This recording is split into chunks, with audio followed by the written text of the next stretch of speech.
What up, what up? It's Ace OG, back on the top, back on the video. So the title of this video is gonna be, the Democratic Party is disrespectful to black men. So admin notes, thanks again to all subscribe to the channel. I endeavor to keep pushing the video out, give you leverage, better yourselves. So I am still sick. Feel like I was gonna start losing my voice a little bit here. And then I made a video yesterday saying that I was going to I guess take a couple of days off and actually not doing the videos, but it's in me, y'all. Pause. But I mean, like, to try to stay away from YouTube and not make content. This is the reason why I said that I'm not gonna be YouTube famous pretty soon here, because the drive is in me right now. This is so repetition and it's just so in me right now that, like, I can't stay away unless I lose my voice. Then I may post some older stuff, right? But as long as I got my voice, I'm gonna keep pushing content. I can't go outside and work out like Tom about right now because of my chest. So that sucks. So for me to not be able to work out like I want to and not do content, yeah, that's doing a little bit too much. But anyways, I'm not gonna belabor the topic, and I'm not gonna be with you for too long here on this video. But so I saw an article, and I heard about this a couple of days ago, about this, I guess, this new deal that Kamala Harris has created for black men in general. Like, basically, this is literally catering towards black men. And this comes on the heels of Barack Obama saying what he said towards black men during those two, I think one was a rally and the other one was, I think, some type of meeting that was going on. And he was pretty much saying, like, in a nutshell, like, wow, we're not voting for Kamala Harris, you should be ashamed of yourself, because it seemed like that, you're not voting for her because she's a woman, and because she's a black woman, all those other things. And, black men wasn't feeling that, what I'm saying? Because, like, I'm a grown ass man, like who are you talking to? You know what I'm saying? Like, come on now, like, it's real, you know what I'm saying? Like, it's not a game. It really isn't. It's almost seemed like, like he was catering this towards weak black men, men that, are kind of feminized and want to be ruled by women and be told what to do by women. Like, we don't play them. We don't play the type of games around here. Not in my house. we don't play that. And a lot of black men don't play that either, right? So I don't know what he felt like he was doing by doing that, but you really sabotaged her campaign by doing that. Like, that was a bad move, Barack Obama. That was a bad freaking move. I ain't even gonna front. But it's almost like, did he do this on purpose to sabotage her? I don't know. We'll see about that, right? But anyways, I pulled this article from MSNBC, and it kind of goes down. It kind of goes down the line as far as, like, what she's offering black men. So I'm going to go over some of these things. I'm going to do some quick talking points to each one, because it's, I don't know. It's almost like they're trying to throw a Hail Mary before this election, because, what he said and how some of these interviews have been panning out for, it's not looking too good for the Democratic Party to win this election. That's just my opinion. I know a lot of black folks may think differently, but like, in my opinion, it ain't looking too good. It really isn't.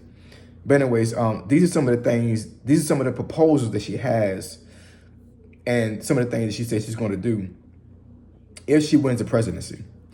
So the first one is, she says 1 million fully forgivable loans of up to $20,000 for black business owners and others looking to start businesses. So this is what this looks like. This looks like they're gonna, I guess, allocate $1 million of government funds and then parse out $20,000 from that million to give the black men that are entrepreneurs that want to actually create a business. This is how it looks to me, you know what I'm saying? Because it says 1 million fully forgivable loans of up to 20,000. So the max that they're giving black men is 20,000 out of that 1 million. Now, when you subtract $20,000 from 1 million, that's not a lot of money. I mean, am I wrong? It's not a lot of money. How many black men are in America? So are you telling me that, I'm not gonna do the math right now, y'all do the math yourself, but I mean, subtract, like, divide 20,000 into 1 million. That's how many black men is gonna be able to get this money. This is not some type of program where, like, any black entrepreneur can actually apply for this loan, and it says fully forgivable. So there's criteria to that, because if it was a grant, then it would be forgivable, right? Actually, it's not forgivable. A grant is free money, because I've had grants when I was in college, right? So if you get a grant, the government's pretty much saying that we're going to give you this money and you don't have to pay it back. But anything that says loan, that means you have to pay it back. Now, this is saying fully forgivable, which to me is telling me there's like, based off of certain criteria, we're going to forgive this loan. And depending on my business model, and depending on how much money that I make from the business, and how much money I'm actually authorized to get in the loan to be able to create this business, I may not never reach that threshold, right? I'm pretty sure there's some pretty like high standard criteria for you to meet for them to forget this loan, because the government is not going to just give you a loan and say, oh, it's forgivable. We don't want our money back. No, we want our money back in interest. That's how the government works, y'all. You know what I'm saying? So yeah, this is not not it, y'all. It's not it for real. So the next one is a national initiative to focus on Black men's disparate health outcomes. So what does that mean? That sounds pretty vague. It's not specific, right? So are they saying that they're going to kind of like hone in on things that plague Black men as far as health? Maybe there's certain type of cancers that only Black men get, or not only Black men get, but like, certain cancers that Black men get that are common, right? Like there's probably a list of different type of cancers and diseases that Black men get, and like there might be a top 10 of what we normally are susceptible to get.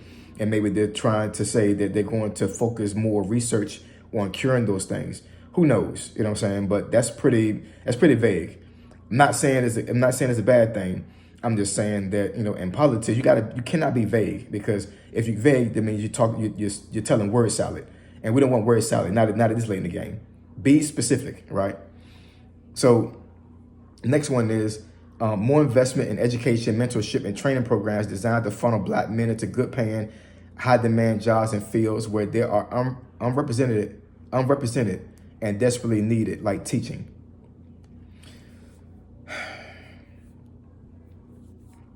I mean, there is a need for education for Black men. It really is, you know what I'm saying? Because we are definitely disproportionately uneducated, right? But it's all because of the system that we've been put in. I can go back to the hood and meet with some of my homeboys that I grew up with or whatever, and they're still stuck there. And I'm not saying that they haven't been given an opportunity to get out of there, but there's a lot of Black men out there that didn't stand a chance to get to where I'm at.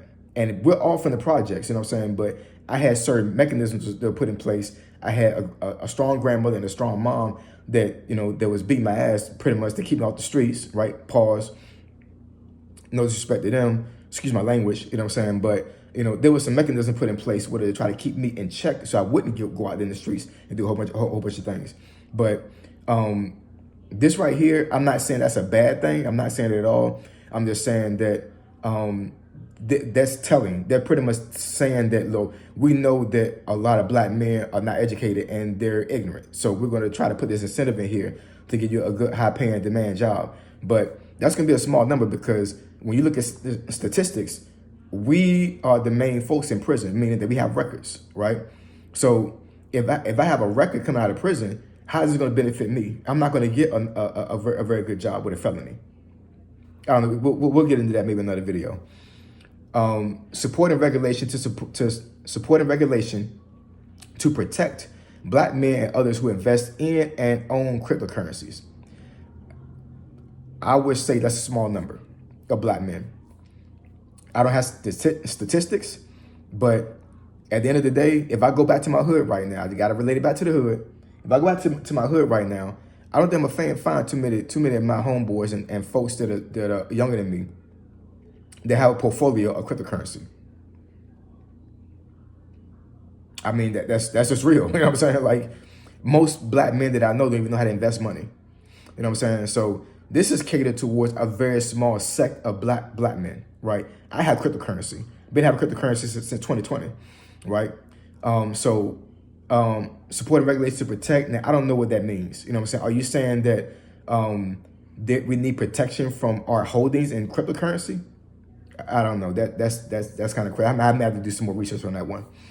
And then last but not least, the most disrespectful one. The most disrespectful one. Legalizing recreational marijuana and creating opportunities for black entrepreneurs in this budding industry. So disrespectful. So what you're saying is that black men are disproportionately smoking weed. That's what you're trying to say here. You know what I'm saying? You're saying that, you know, if we take statistics and we put 10 black men on a panel, you're pretty much trying to say that more than half of those 10 men smoke marijuana. That's what you're trying to say, right? And the legalization of this is already legalized in certain states. So are you saying there's going to be a federal mandate that's going to be that this is going to make this legal? I'm not saying that's a bad thing. I'm just saying, like, you're catering this to us because we're the face of marijuana in America. That's what you're trying to say. That's disrespectful. Anyways, they're playing in y'all face, y'all. They're playing in our face because I'm black right along with y'all. You know what I'm saying? They're playing in our face. They really are. Because a lot of these things are not necessarily helpful to the black community, right? Because what we need is better education. We need to be able to be taught how money works in school, right? We need to be able to change the laws when it comes to child support and protecting both parties, the woman and the man, because the system is crazy right now. So there's a whole bunch of things that play the black community that this doesn't necessarily align with, right? It really doesn't. You know what I'm saying? If I go from one to whatever, I think there's like five talking points here. The $1 million fully forgivable loans up to $20,000 for black businesses.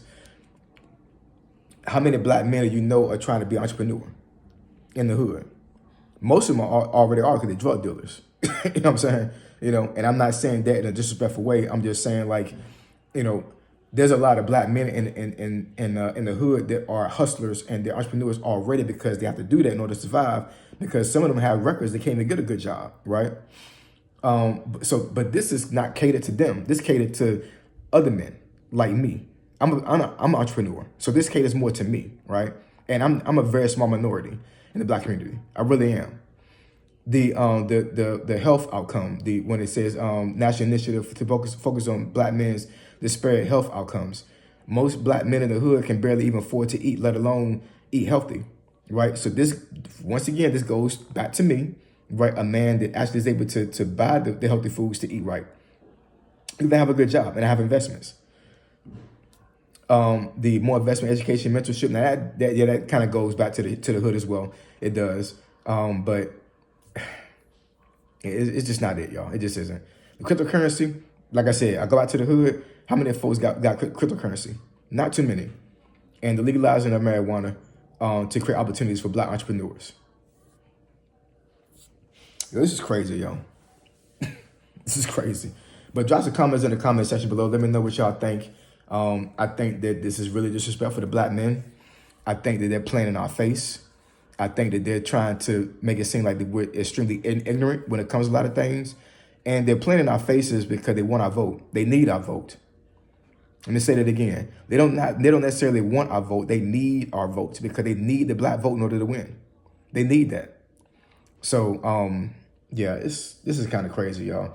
Anyways, if you want me to discuss a topic or such thing that benefits you, the channel, email me at findingfitnessfolk@gmail.com.